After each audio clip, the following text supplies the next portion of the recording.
الحمد لله رب العالمين وصلى الله وسلم وبارك على نبينا محمد وعلى آله وصحبه أجمعين.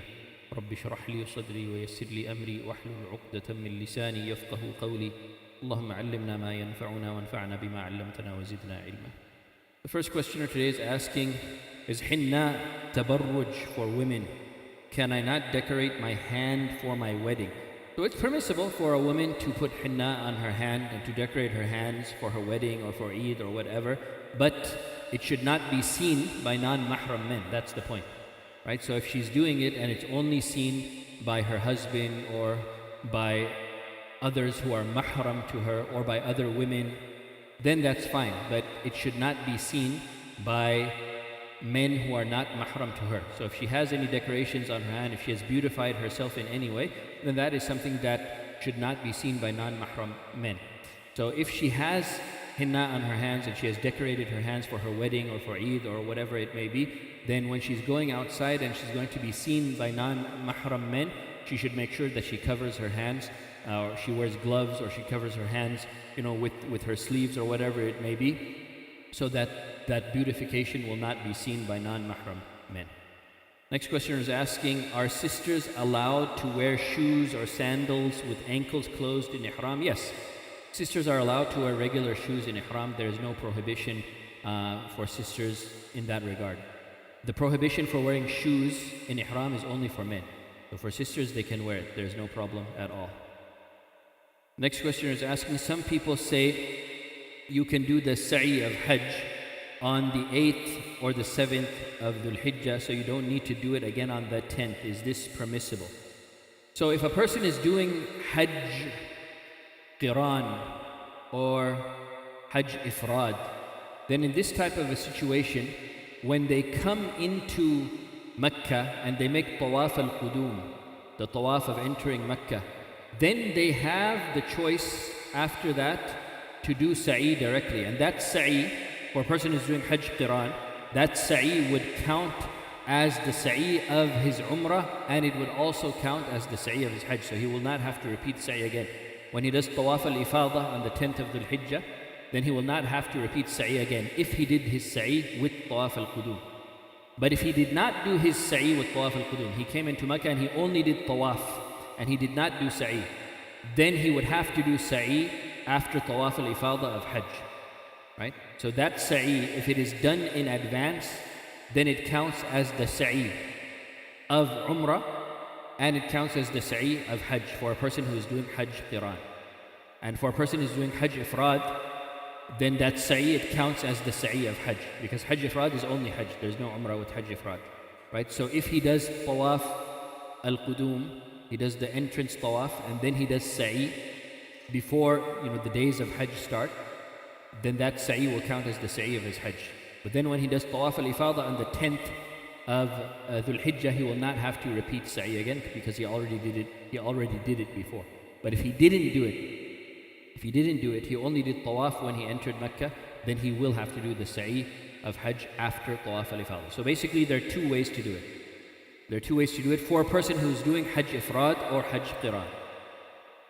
For a person who's doing Hajj Ifrad or Hajj Qiran, when they enter Mecca, whether it's the 5th of Dhu'l Hijjah or 6th of Dhu'l Hijjah or whatever, 1st of Dhu'l Hijjah, whatever it may be, they would enter and they would do Tawaf al-Qudum. Then they can do sa'i directly after that. That sa'i, it will count as the sa'i of their Hajj. Then when they actually start Hajj on the 8th of Dhu'l Hijjah, they go to Mina, then on the 9th they go to Arafah, then on that night they go to Muzdalifah, then on the 10th, when they're making the Tawaf al-Ifadah, the Tawaf of Hajj, if they already did their sa'i with the initial Tawaf al-Qudum, they don't have to repeat the sa'i again. They have to do the Tawaf al-Ifadah, but they don't have to do the sa'i, because that sa'i counts as the sa'i of their Hajj. So that's one way of doing it. Another way of doing it is when they enter Mecca on the 1st of Dhu'l Hijjah, 2nd of Dhu'l Hijjah, whatever it may be, they do only Tawaf al-Qudum. They only do Tawaf and they don't do sa'i.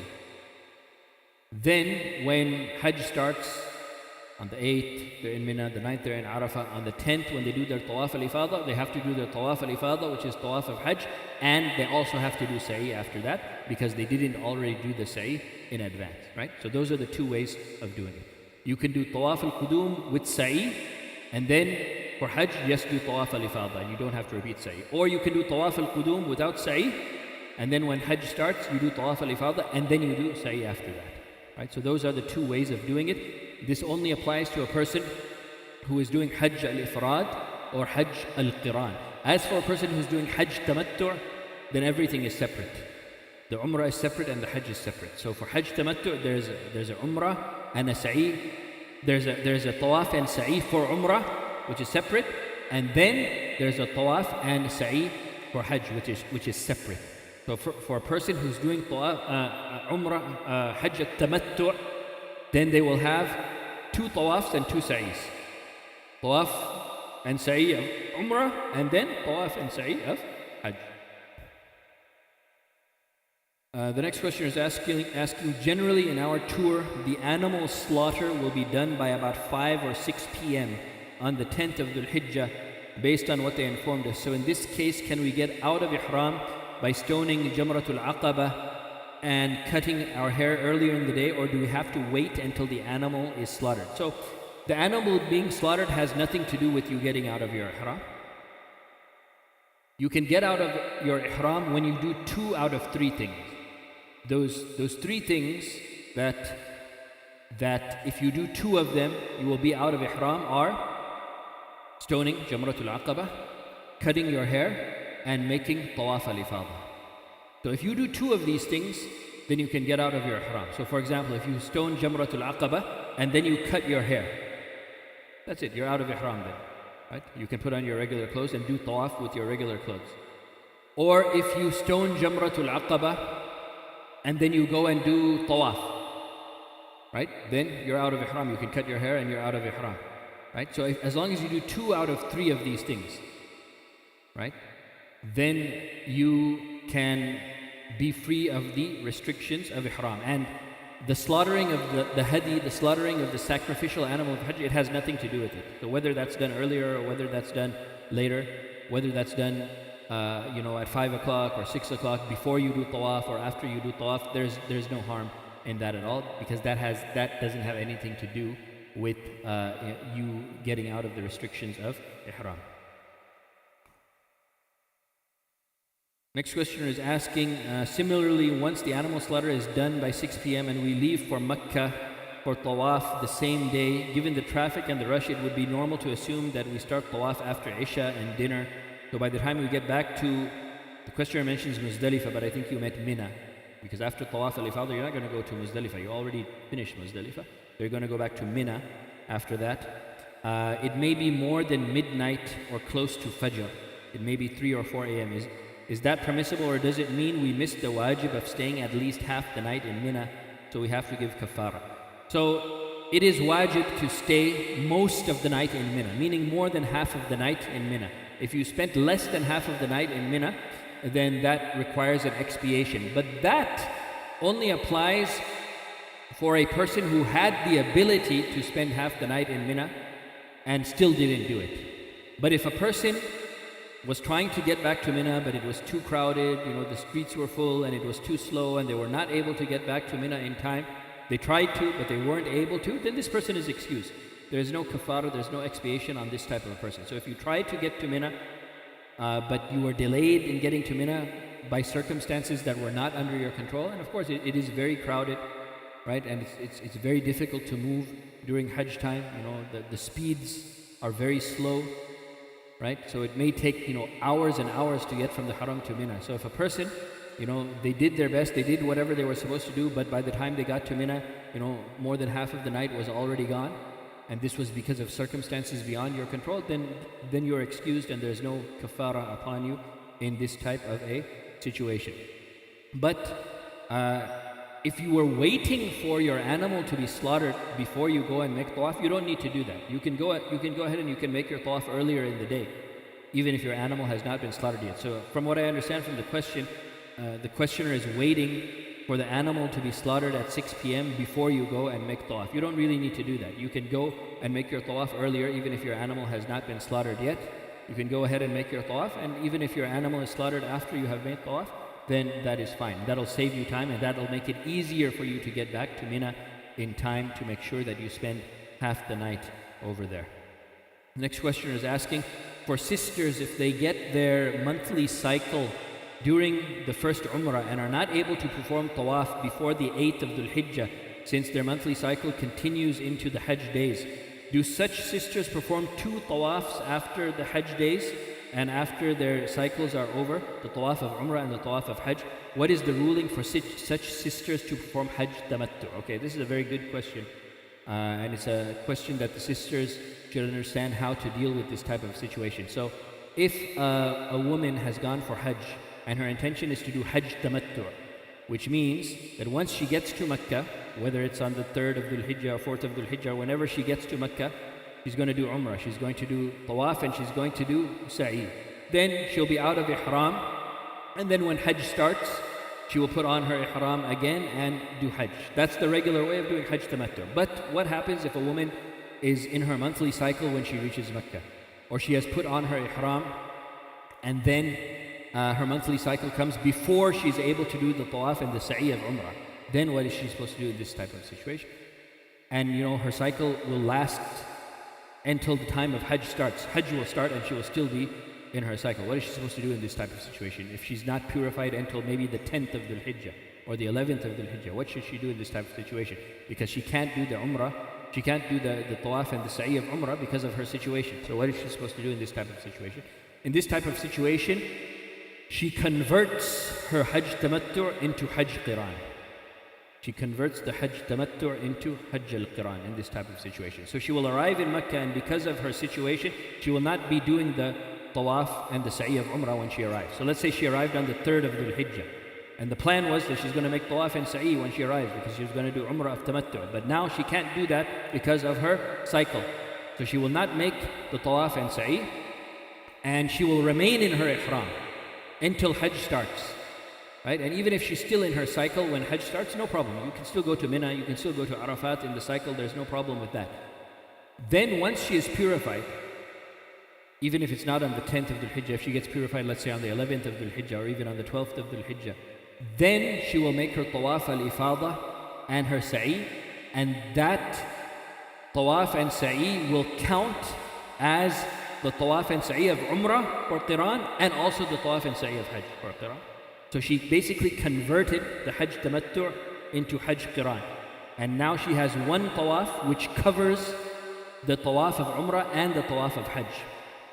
And she also has one Sa'i which covers the Sa'i of Umrah and the Sa'i of Hajj. Right? And that has to be done on the 10th of Dhul Hijjah or later.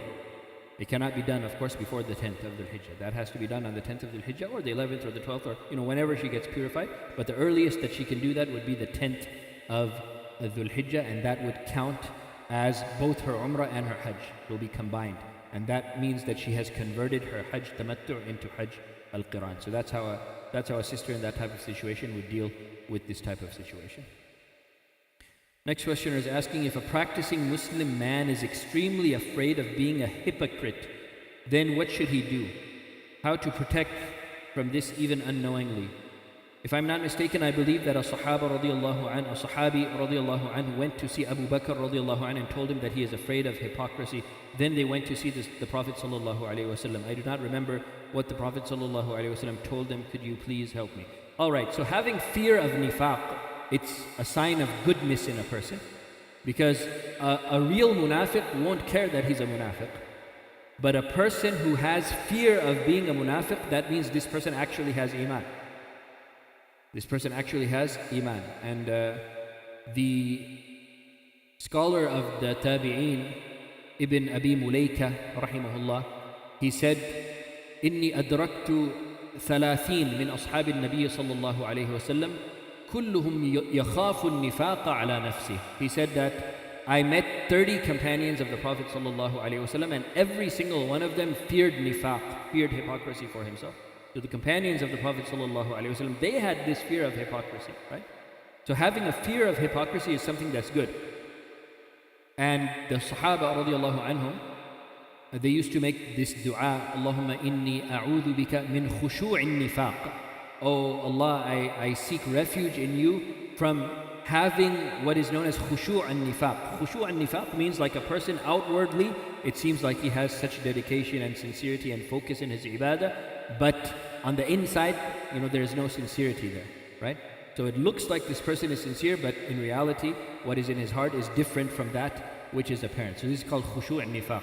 So the Sahaba radiallahu anhum, they used to make dua, asking Allah subhanahu wa ta'ala to protect them from falling into this. Allahumma inni a'udhu bika min khushu' and nifaq. So you can make this dua. And regarding the hadith that you mentioned, yes, there is a hadith where the great companion of the Prophet sallallahu alaihi wasallam, Hanzala radiallahu anhu, Abu Bakr radiallahu anh came across him and he asked him how he's doing. And then Hanzala radiallahu anh said to Abu Bakr radiallahu anh, Nafaqa Hanzala. Hanzala has become a hypocrite. He said it about himself, Hanzala. He said, I have become a hypocrite. And then Abu Bakr asked him, what are you saying? Why do you say that? And then he mentioned the reason why he felt that. He said that when I am with the Prophet sallallahu alaihi wasallam and I hear him speaking, and he's reminding us and he's admonishing us, then I have a very strong feeling of iman, like I have a boost of iman, right? But then afterwards, after we leave the Prophet sallallahu alaihi wasallam, then we go to our families, we get busy with our kids, we get busy with our work, whatever it is, and I'm not at the same level as I was at when I was with the Prophet sallallahu alaihi wasallam. The level that I feel with the Prophet sallallahu alaihi wasallam is much higher than the level that I feel at other times. So he feared that this is a type of nifaq, that I have a strong feeling when I'm with the Prophet sallallahu alaihi wasallam, and then when I get busy with other things, it's not that strong anymore. So then Abu Bakr radiallahu anhu, when he heard this, he said, Wallahi, this is the same with me even too. So let's go to the Prophet sallallahu alaihi wasallam and ask him about it. So they went to the Prophet sallallahu alaihi wasallam and they asked him about it. And then the Prophet sallallahu alaihi wasallam, he listened to them and he said, وَالَّذِي نَفْسِي بِيَدِهِ إِن لَوْ تَدُومُونَ عَلَى مَا تَكُونُونَ عِنْدِي وَفِي الذِّكْرِ لَصَافَحَتْكُمُ الْمَلَائِكَةُ عَلَى فُرُشِكُمْ وَفِي طُرُقِكُمْ وَلَكِنْ يَا حَنْظَلَةَ سَاعَةً وَسَاعَةً سَاعَةً وَسَاعَةً سَاعَةً وَسَاعَةً. The Prophet sallallahu alaihi wasallam, he said, I swear by the one in whose hand my life is in, meaning I swear by Allah, that if you remained upon the state that you are in when you are with me, if you always remained in that same heightened state of awareness and consciousness and taqwa and piety, if you remained upon that always, then the angels would come and shake your hands, in the pathways, right? In the streets, the angels would come and they would come to you and they would shake your hands. But, oh Hanzala, sa'atan wa sa'a. Like, there's a time for this and a time for that. A time for this and a time for that. A time for this and a time for that. So yes, there are times where you have to, have this heightened awareness. Like when you're in the masjid listening to a khutbah, when you're reading Quran, when you're in ibadah. Then of course your awareness and your consciousness and your taqwa, it will be heightened at that time. But then of course, when you're busy with other things, when you're busy with worldly things, when you're with your kids or taking your family somewhere or doing something, it doesn't mean that you lose your iman or anything like that. But of course, maybe the consciousness is not as strong as it would be like when you're in the masjid and when you're reading Quran, for example, and that's fine, right?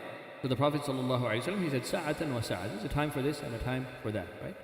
So this is not nifaq.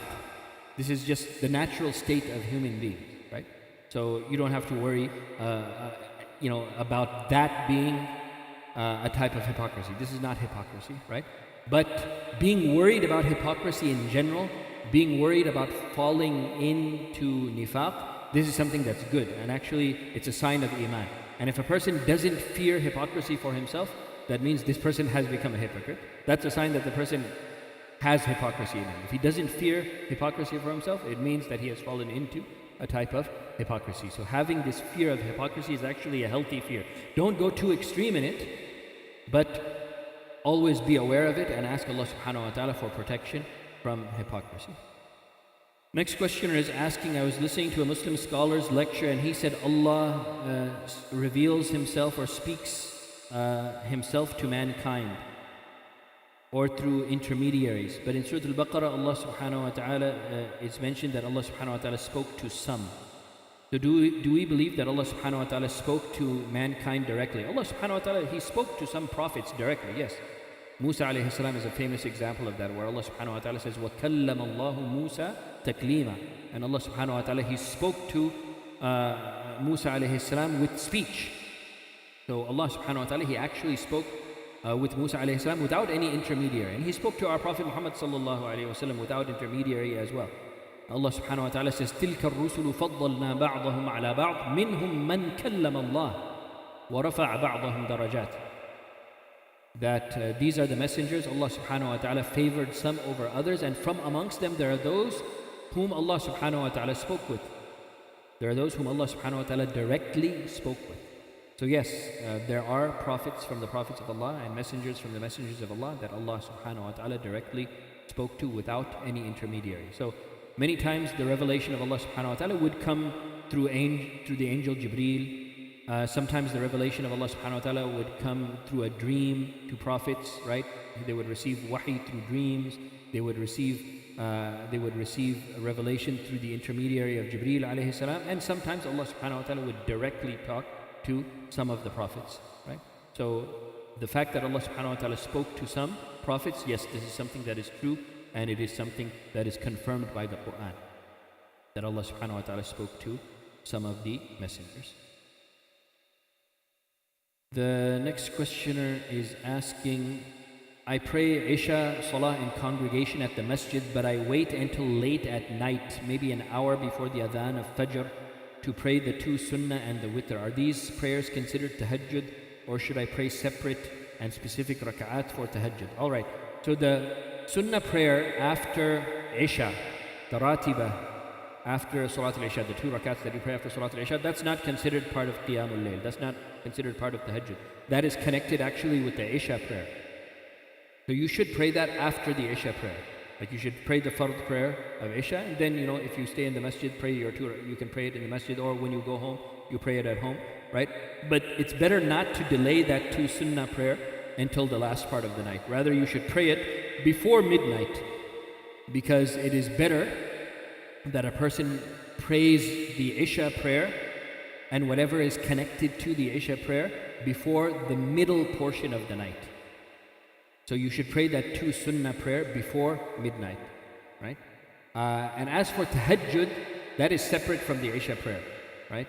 Qiyamul Layl, that's separate from the Isha prayer, and praying that after midnight or even just before Fajr, that's fine, right? And that would be considered Qiyamul Layl. But as for the sunnah prayer, that's connected to Isha. It should be prayed before midnight, and it does not count as part of Qiyamul Layl. It does not count as part of tahajjud. Next questioner is asking, it's a sister saying that my husband and I have been married for almost 7 years. We decided early on and to this day that we don't want to have children.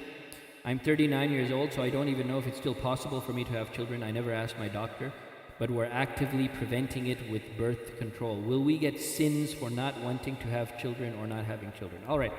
So one of the objectives of marriage, one of the main objectives of marriage is to have children. And the Prophet ﷺ said, تزوجوا الودود الولود فإني مكاثر بكم الأمم يوم القيامة. The Prophet ﷺ, he advised men to marry loving women who are able to have children.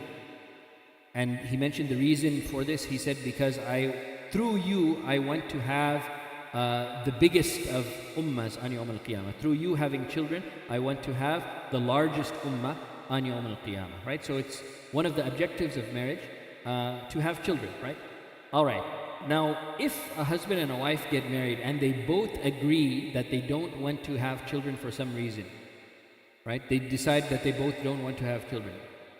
If they agree upon this and they don't do anything to permanently block themselves from having children, meaning they don't like have an operation that would permanently make them unable to have children. That's haram. It's not permissible to have an operation that would permanently cause a person not to be able to have children, right? So for example, a man getting a vasectomy, for example, or a woman, getting a hysterectomy, for example, to prevent, to permanently prevent having children, right? Of course, if a woman has to have her uterus removed for medical reasons, that's something else. But if she has an operation specifically for the purpose of never being able to have children, then this is not permissible to do this. But if a husband and a wife both agree that they don't want to have children, and they use other forms of temporary birth control to prevent having children, and they decide that they never want to have children, then this is not a sin, right? It's surely not the best decision to make, but it would not be considered sinful if both parties agreed. But remember, both of them have to agree.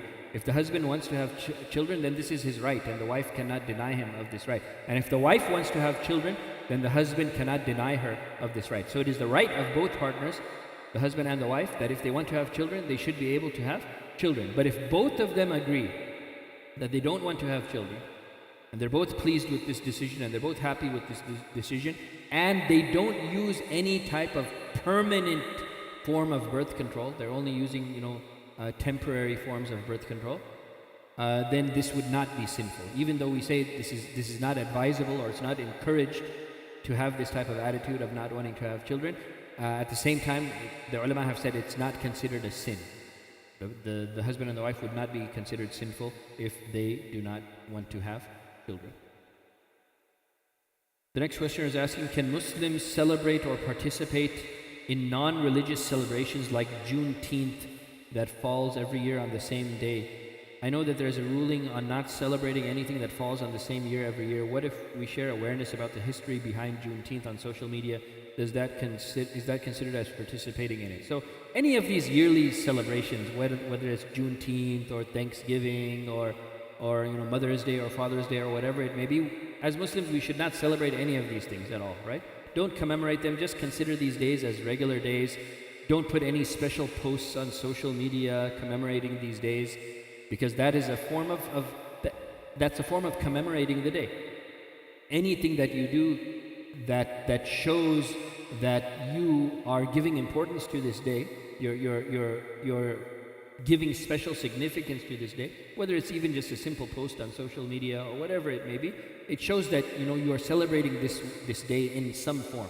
So as Muslims, we should avoid this. You have your days that you celebrate. We have Eid al-Fitr, we have Eid al-Adha, we have the month of Ramadan, we have the first 10 days of the Hijjah, right? We have days that we commemorate in the ways that the Prophet ﷺ taught us to commemorate them, right? But as for these other days that have no basis in Islam, consider them as normal days and do not give them any special weight or any type of significance at all.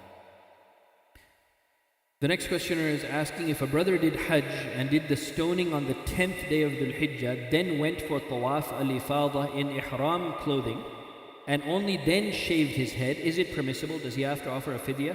Since I know the sunnah is to first shave and then to do Tawaf al-Ifadah in regular clothing. So there's no harm if a person did this in a different order. So for example, a person, he stoned Jamratul Aqaba, then he cut his hair, and then he put on regular clothes, then he went for Tawaf al-Ifadah. This is good.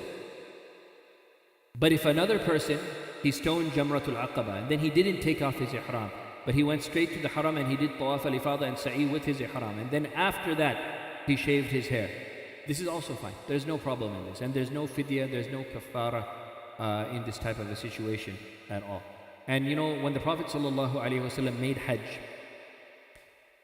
the Sahaba radiallahu anhum, they did some of these things in different orders, right? And they asked him, Ya Rasulullah, we did this first and then we did that, or we did that first, then we did this. And then the Prophet ﷺ kept saying to them, La haraj, la haraj, la haraj, no problem, no problem, no problem. So this is wide in scope, and there's no problem if a person did it in a different order, inshallah.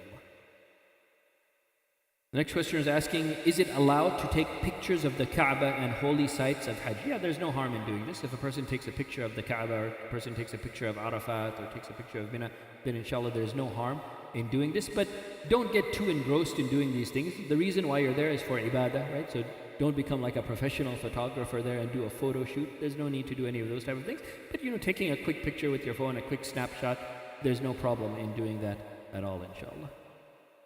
Next question is asking, when we throw the stones at Jamarat during Hajj, do they have to touch the wall, or is it enough that they land within the hole? And do you have to offer an expiation if your stones didn't touch the wall? So it doesn't have to touch the wall. Rather, it just has to land in that, the circle around the wall. As long as it landed in that hole that surrounds the wall, then you have thrown your stone in the right place. So it doesn't literally have to hit the wall, but it must land in basically the pool that is around the wall. The border that is around the wall. So it has to land in that place. and then inshallah your stoning of the jamarat is valid, inshallah. Next question is asking, can you wear headphones while in the state of ihram? The headphones go over the head and sit on it. Yes, this is permissible. There's no problem in this. This is not an article of clothing that you're using to cover your head, right? So wearing headphones, even if part of it goes over the head, then there's no harm in this, and it is not considered something that is prohibited in ihram. It is permissible, inshallah, and there's no harm in this, inshallah. And the last questioner today is asking, a person is the oldest sibling in his family, and he is the only Muslim in his family, and he will be expected to manage the funeral of his non-Muslim parents. How should he carry out this task, assuming that there is no one else who can do it? The parents are still alive. May Allah grant them hidayah and guide them to Islam. May Allah guide your parents, and may Allah subhanahu wa ta'ala, when the time comes for them to die, may Allah subhanahu wa ta'ala allow them to die as Muslims. But if a person has parents that die as non-Muslims, then of course you cannot participate in any of the religious rituals of the burial, any of the religious rituals. But of course, as your parents, it would be permissible for you to make sure that they are buried, and that their burial arrangements are taken care of. You cannot participate in any of the religious rituals, right? So you're not going to be going to the graveyard, and you're not going to be there at the time that if they're Christians, for example, usually there's a pastor who will give a speech and read some verses of the Bible when they're doing the burial. So of course you cannot participate in any of those type of things. But as for taking care of the expenses of the burial itself, without any of the religious aspects of it, just making sure that the body is buried into the ground.